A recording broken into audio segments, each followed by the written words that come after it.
Josh.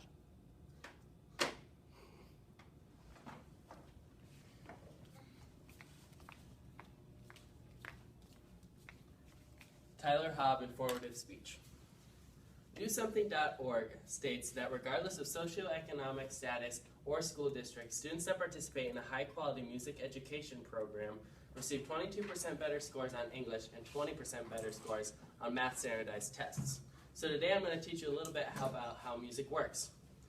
I've been taking piano for 9 years and have been involved in West Branch Music's program since 6th grade, so I know a little bit about music. And most of the information I'll teach you today has been I've learned over the past few years.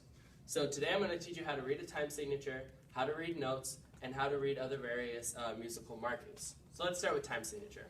The numbers that you see at the beginning of a line of music is the time signature, and the top and bottom numbers mean different things.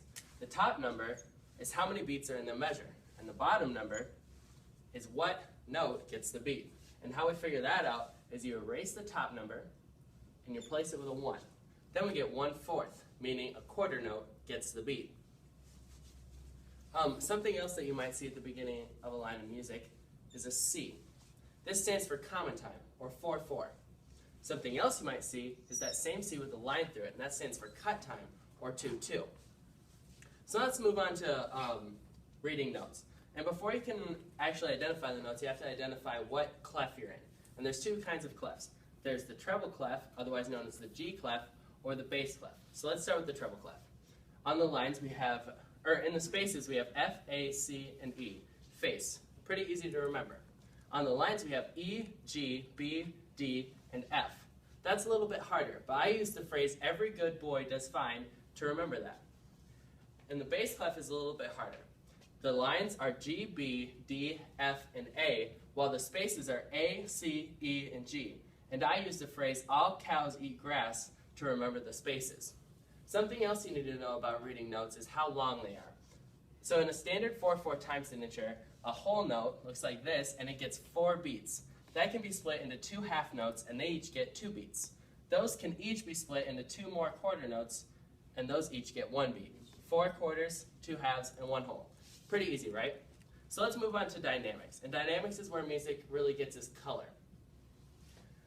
Usually dynamics start from P and go to F, with MP and MF in between. P stands for piano, and that means to play softly. And F stands for forte, which means to play loud. M stands for mezzo, which in Italian means moderately. So when applied to P and F means moderately soft and moderately loud. Another thing you can do with dynamics are crescendos and decrescendos. Crescendo means to get louder over time, and decrescendo means to get softer. There are lots of other things like forzandos, marcatos, staccatos, and tenutos that also just bring out different colors in music. These words can seem kind of confusing, and that's because they're written in Italian. About.com says that the reason that most musical terms are written in Italian is because during the Renaissance time, when all of these terms were being made up, most music was being advanced in Italy. And music can seem really hard at the beginning, but it's really about learning the basics and applying it to everything you play. So today I've taught you how to read time signature, how to read notes, and how to read other various musical markings. Music's all around us, in church, in school, and in the car, so it's really important to understand how it works. And in a Gallup poll, 85% of Americans that do not know how to play an instrument wish they would have learned how to. So if you're in that 85%, you're one step closer to learning how to play and perform music. Thank you.